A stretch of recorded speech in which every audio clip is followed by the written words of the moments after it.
ओम शांति। 6 जुलाई की बाबा की मुरली। मीठे बच्चे, इस ज्ञान में गंभीरता का गुण धारण करना बहुत जरूरी है। कभी भी अपना अभिमान नहीं आना चाहिए। माताओं का रिगार्ड रखो। प्रश्न: सभी बच्चों के प्रति बाप की आस क्या है? वह आस पूरी कब कर सकेंगे? उत्तर: बाप की आस है बच्चे ऐसा पुरुषार्थ करें जो नर से नारायण बनकर दिखाए। इसमें ही बाप का सो होगा। ऐसा सो निकालो जो बाप का भी गायन हो तो बच्चों का भी गायन हो। बाबा कहे, बच्चे अगर तुम नर से नारायण बनेंगे तो तुम्हारा भी मंदिर बनेगा और हमारा भी बनेगा। ऐसा पूज्य बनने के लिए फॉलो फादर। अपने आप से प्रण करो, हम पूरा ही फॉलो करेंगे। गीत: जिस दिन से मिले हम तुम। ओम शांति। बच्चे महसूस करते हैं बच्चों को भाषना आती है तो जरूर हम नई दुनिया के लिए सब नई बातें सुनते हैं। यह हमारी प्रीत नई लगती है और कोई की भी प्रीत सन्मुख परमपिता परमात्मा के साथ होती ही नहीं, तो यह नई बात है ना। तुम जानते हो बाबा पतित पावन है। पुरानी दुनिया को पतित, नई दुनिया को पावन कहेंगे, तो तुम्हारी प्रीत नई दुनिया से लगेंगी। तुम यह जानते हो हमारी प्रीत अब नई दुनिया स्वर्ग से है। उनको शिवालय कहा जाता है, इनको वैश्यालय कहा जाता है। बरोबर यहाँ विकारी मनुष्य है। सतयुग में निर्विकारी है तो शिवालय कहेंगे न। शिव बाबा ही ऐसी निर्विकारी दुनिया स्थापन करते हैं। और जानते हो बरोबर इस पुरानी दुनिया में देवताओं के चित्र हैं, जो देवताएं नई दुनिया में रहने वाले हैं। भारतवासी तो सब भूल गए, वह तो हिंदुस्तान कह देते हैं। हिंदुस्तान हमारा प्यारा, हाँ जरूर प्यारा था, परंतु वास्तव में हिंदुस्तान नाम है नहीं, भारत खंड कहा जाता है। तो बच्चे जानते हैं बरोबर ये नई बातें लगती हैं। ऐसी बातें कब नहीं सुनी। यह ज्ञान सारी दुनिया से निराला है। भारतवासियों के मंदिर भी बहुत हैं। क्रिश्चियन की एक ही चर्च होंगी, फिर करके अलग अलग चर्च बनाएंगे। सतयुग में तो कोई मंदिर नहीं होता, क्योंकि चैतन्य देवताओं का राज्य चलता है। देवताएं शिवालय नई दुनिया में राज्य करते थे। तुम जानते हो अब हम नई दुनिया में जा रहे हैं। यह भी ख्याल कभी नहीं करना कि बाबा ने यह नया मकान बनाया है। वास्तव में पुरानी दुनिया में यह भी पुराना ही है। हमारी प्रीत अब नई दुनिया से लगी है। आत्माओं की परमात्मा साथ प्रीत लगी है जो सन्मुख बैठे हैं। मनुष्य समझते हैं ब्रह्मा कुमार कुमारियों की ब्रह्मा से प्रीत लगी है। तुम जानते हो हमारी प्रीत एक शिव बाबा से है, दूसरा न कोई। भल तुम्हारा नाम बीके है, परंतु ब्रह्मा से प्रीत नहीं है। यह ब्रह्मा तो देहधारी है न, जन्म मरण में आते हैं। तुमको देह से संबंध नहीं जोड़ना है। वह गुरु लोग तो अपना नाम रख देते हैं सच्चिदानंद, परंतु सच्चित आनंद स्वरूप तो एक परमात्मा को ही कहा जाता है। आत्मा सच्चित आनंद रूप, शांत रूप, ज्ञान रूप थी। अब तुम फिर से इस संगम पर बनते हो। जैसे बाप की महिमा है, ज्ञान का सागर, शांति का सागर। तुम भी सच्चित आनंद रूप हो। बीज और झाड़ को याद करने से सारा ज्ञान आ जाता है। बरोबर 5 युग हैं। अभी है संगम युग। इस संगम युग को दुनिया नहीं जानती। करके मालूम भी हो परंतु डिटेल में नहीं जानती कि सतयुग में कौन राज्य करते थे, कैसे राज्य लिया। तुम अब राज्य ले रहे हो। पुनर्जन्म लेते चक्र में तो जरूर आना पड़े। सदैव स्वर्ग में कोई रह न सके। स्वर्ग और नरक की पहचान अभी मिली है। अभी कलयुग है, फिर सतयुग जरूर होगा, तो जरूर संगम पर ही परमपिता परमात्मा आया होगा। उनकी महिमा ही अलग है। ऐसे थोड़ी ही कि एक की महिमा दूसरे कोई की हो सकती। हर एक का कर्तव्य अपना, संस्कार अपने, एक न मिले दूसरे से। हर एक आत्मा में अपना अपना पार्ट है। तुम बच्चों को समझाया गया है, आत्मा 84 जन्म लेती है। तुम नई बातें सुनते हो। भगवान उवाच, मैं राजयोग सिखाए तुम्हें राजाओं का राजा अर्थात नर से नारायण, नारी से लक्ष्मी बनाता हूँ।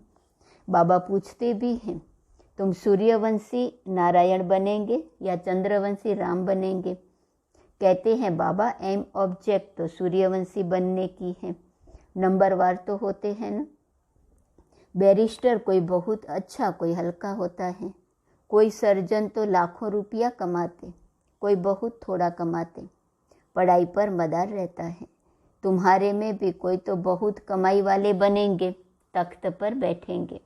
यह बड़ा बेहद का ईश्वरीय कॉलेज है। उन कॉलेजों में हद होती है, इतने पास होंगे। यह है बेहद का कॉलेज। तो तुम नई बातें सुनते हो। अभी तुम समझ रहे हो। तुम अबलाओं को बल देने वाला वह परमपिता परमात्मा ही है। जानते हो परमात्मा बाप से हमको कितना बल मिलता है। हम वॉरियर्स अर्थात सेना है, युद्ध के मैदान में खड़े हैं। नई बात है ना। गीता में पांडवों और कौरवों की लड़ाई दिखाई है, परंतु लड़ाई की तो बात है नहीं। हर एक बात नई है। श्री कृष्ण तो नई दुनिया का अलफ है। अलफ से लेकर सब नई बातें हैं। नई दुनिया का अलफ है लक्ष्मी नारायण, फिर उनके पीछे उनके बच्चे। तो लक्ष्मी नारायण है सतयुगी मनुष्य सृष्टि के अलफ। यहाँ मनुष्य सृष्टि का रचयिता अलफ ब्रह्मा है। पहले पहले है परमपिता परमात्मा अलफ, पीछे ब्रह्मा को अलफ बनाते हैं, फिर लक्ष्मी नारायण को बनाते हैं। यहाँ तुम ब्राह्मण कुल के हो। ब्राह्मण कुल का बड़ा ब्रह्मा ही गाया जाता है। ब्राह्मण तो भल वह भी है, परंतु ब्रह्मा कुमार कुमारियाँ नाम कभी नहीं सुना है। गीता में भी यह नाम नहीं है।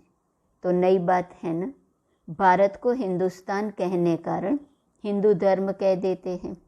अपने प्राचीन धर्म की पहचान नहीं है। जैसे कि देवता धर्म है ही नहीं।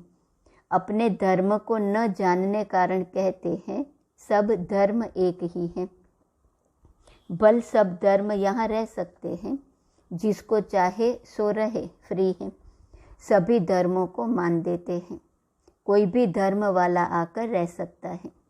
बाहर में देखो, वह दूसरे धर्म वालों को निकालते रहते हैं। सिलोन, बर्मा आदि से इंडियन को निकालते रहते हैं। भारत तो वास्तव में प्राचीन देवी देवता धर्म वाला है, परंतु वह तो कहते कोई भी आकर रहे, सब इकट्ठे तो रह न सके। जहाँ तहाँ धर्मों की बहुत खिटपिट है। कहते हैं भारत सभी धर्मों को असलम देगा, इसलिए भारत की महिमा है। अब तुम सभी नई बातें सुनते हो। इस समय भारत में देवी देवता धर्म का कोई है नहीं। हम उस नई दुनिया के लिए पुरुषार्थ कर रहे हैं। शिव बाबा स्वर्ग रचते हैं। यूं तो ब्रह्मा की संतान सब हैं, परंतु ब्राह्मण खास गाए हुए हैं। उनको कब रचा? जरूर संगम पर रचा। वर्ण भी अच्छी रीति दिखाने हैं। हम ब्राह्मण चोटी, फिर देवता, क्षत्रिय, वैश्य, शूद्र बनते हैं। तो यह ज्ञान बड़ा गुह्य रमणीक है। मुश्किल किसकी बुद्धि में बैठता है। तुम बच्चे इस ज्ञान को अच्छी रीति धारण करो। कभी भी ब्राह्मणी से रूठना नहीं। रूठ करके पढ़ाई को नहीं छोड़ना है, नहीं तो रसातल में चले जाएंगे। बाप आया है सुनाने, तो सुनना चाहिए। भक्ति मार्ग में कितना नियम होता है गीता सुनने का, वह पूरे नेम से सुनते हैं। मंदिर में भी नेम पूर्वक जाते हैं। रोज पक्का नेम रखते हैं।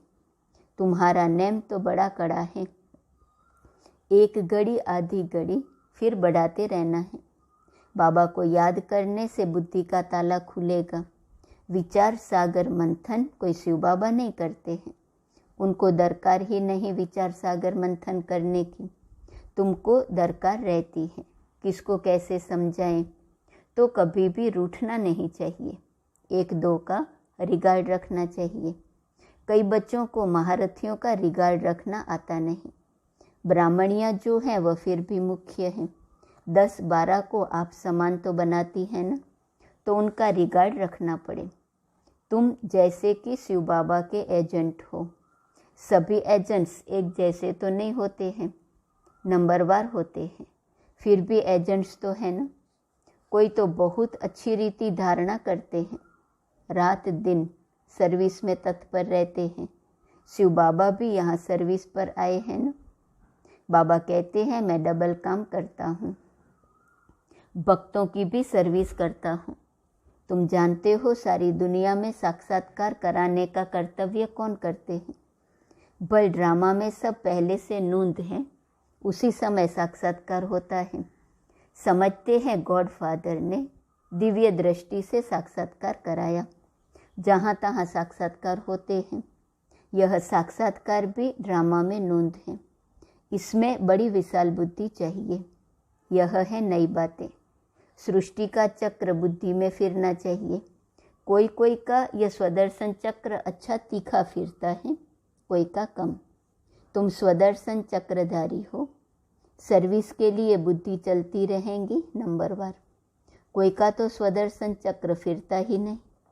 हवा तो लगती है, परंतु कोई का बहुत तीखा फिरता है, कोई का बहुत कम फिरता है, कोई का तो बिल्कुल फिरता ही नहीं। स्वदर्शन चक्र नहीं फिरेगा तो बाकी क्या पद पाएंगे? तो यह नई बात हुई ना। बाप समझाते रहते हैं, वर्षा लेना है तो अभी लो, नहीं तो फिर पछताएंगे, रोएंगे। टीचर का शो करना है ना। यह कितना बड़ा कॉलेज है। अच्छी रीति पढ़ते हैं तो पद भी अच्छा पाते हैं। प्रण करना चाहिए, हम पूरा फॉलो करेंगे। Follow mother father. ऐसे भी नहीं है बैरिस्टर का बच्चा बैरिस्टर ही बनेगा, नहीं। कोई डॉक्टर बनेगा, कोई इंजीनियर, कोई तो शैतान डाकू भी निकल पड़ते हैं। बाप कहते हैं मेरा सो निकालने तुम नर से नारायण बनकर दिखाओ। मेरा भी गायन होगा, तुम्हारा भी गायन होगा। तुम भी देवता बनेंगे। हमारा मंदिर बनेगा तो तुम्हारा भी बनेगा। मुख्य मंदिर होना चाहिए एक शिव बाबा का, फिर उनके साथ ब्रह्मा और बच्चे। देलवाड़ा मंदिर में वैरायटी है ना, यही बड़े ते बड़ा यादगार है। तुम चैतन्य में बैठे हो, शक्ति की सिर पर सवारी। महारथी की हाथी पर सवारी दिखाते हैं। गज को ग्राह ने हप किया। बाप की याद नहीं रहती है तो माया ग्राह हप कर लेता है। अच्छे अच्छे महारथियों को भी माया ग्राह खा लेती है। इसमें बड़ी गंभीरता चाहिए और अभिमान नहीं आना चाहिए। मैं यह करता हूँ। जितना हो सके हर बात में माताओं को आगे रखना है, माता का रिगार्ड रखना है। सब चाबी माता के हाथ में होनी चाहिए। माता द्वारा समाचार आना चाहिए। हाँ, कहाँ कहाँ कन्या अथवा माता से कुमार होशियार होते हैं, उनको फिर राय लिखनी है। हुक्म सरकार का, राज्य रानी का है। पहले रानी फिर राजा। पहले माता गुरु चाहिए। पुरुष को गुरु बनने का कायदा नहीं, माता को आगे करना है, लो ऐसे कहता है। बल कहाँ पुरुष भी निमित्त बनते हैं जो माताओं को ज्ञान में ले आते हैं, परंतु मेजॉरिटी माताओं की है। अहंकार नहीं होना चाहिए। मैं सब जानता हूँ, मैं होशियार हूँ। होशियार माताओं को बनाना है, माता द्वारा सेंटर आदि चलाना है। अंत में सन्यासी आदि को भी माताओं के ही बाण लगने हैं, तो कायदेशीर चलना है। परमपिता परमात्मा की निंदा करने वाले ऊंच पद पा नहीं सकेंगे। बाबा सावधान सबको करते हैं, बहुत मीठा बनना है। कोई की बात पसंद नहीं आती है तो एक कान से सुन, दूसरे से निकाल दो। क्रोध बहुत नुकसान करता है। कोई कोई लिखते हैं काम से क्रोध को क्यों नहीं तीखा रखें, परंतु नहीं, काम तो आदि मध्य अंत दुख को प्राप्त कराता है। पतित पावन एक ही बाप गाया हुआ है। सन्यासी पावन नहीं बना सकते, तो तुम नई बातें सुनते हो। ऊंचते ऊंच भगवान बैठ तुमको पढ़ाते हैं, उनको ही श्री श्री कहा जाता है। फिर मनुष्य सृष्टि में श्री लक्ष्मी, श्री नारायण, श्री राम, श्री सीता को कहते हैं। अच्छा, उन्हों को ऐसा श्रेष्ठ किसने बनाया? श्री श्री शिव बाबा ने। अच्छा, मीठे मीठे सिकिलदे बच्चों प्रति माता पिता बाप दादा का याद प्यार और गुड मॉर्निंग। रूहानी बाप की रूहानी बच्चों को नमस्ते। रूहानी बच्चों की रूहानी बाप को नमस्ते नमस्ते नमस्ते। धारणा के लिए मुख्य सार, पहली पॉइंट, आपस में एक मत होकर रहना है, एक दो को रिगार्ड देना है, रूठकर कभी भी पढ़ाई नहीं छोड़नी है। दूसरी पॉइंट, क्रोध बहुत नुकसानकारक है, इसलिए जो बात पसंद नहीं आती है उसे एक कान से सुन दूसरे से निकाल देना है। क्रोध नहीं करना है, बहुत बहुत मीठा बनना है। वरदान, बुद्धि द्वारा शुद्ध संकल्पों का भोजन स्वीकार करने वाले सदा स्वच्छ होली हंस भव। होली हंस कभी भी बुद्धि द्वारा सिवाय ज्ञान के मोती के और कुछ भी स्वीकार नहीं कर सकते। ब्राह्मण आत्माएं जो ऊंच चोटी हैं वह कभी भी नीचे की बातें स्वीकार नहीं करती। होली हंस अर्थात सदा स्वच्छ, सदा पवित्र। पवित्रता ही स्वच्छता है। होली हंस संकल्प भी अशुद्ध नहीं कर सकते। सदा शुद्ध संकल्पों का भोजन खाने वाले होली हंस सदा तंदुरुस्त रहते हैं। उन पर किसी का प्रभाव पड़ नहीं सकता। स्लोगन, अपनी मनसा द्वारा शांति कुंड को प्रत्यक्ष करने वाली शांति प्रिय आत्मा बनो। आज का स्वमान है, मैं निर्माण चित्त हूँ। अव्यक्त इशारे की पॉइंट है 6 जुलाई।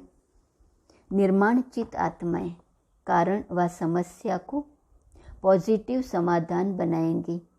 उनके चेहरे पर कभी कमजोरी का, कोमलता का चिन्ह नहीं होगा। इसलिए निर्माण बनो, कोमल नहीं। कोमल उसे कहते हैं जो पानी का फल हो। ऐसे नहीं पानी डालो और बह जाए व मुरझा जाए। ओम शांति।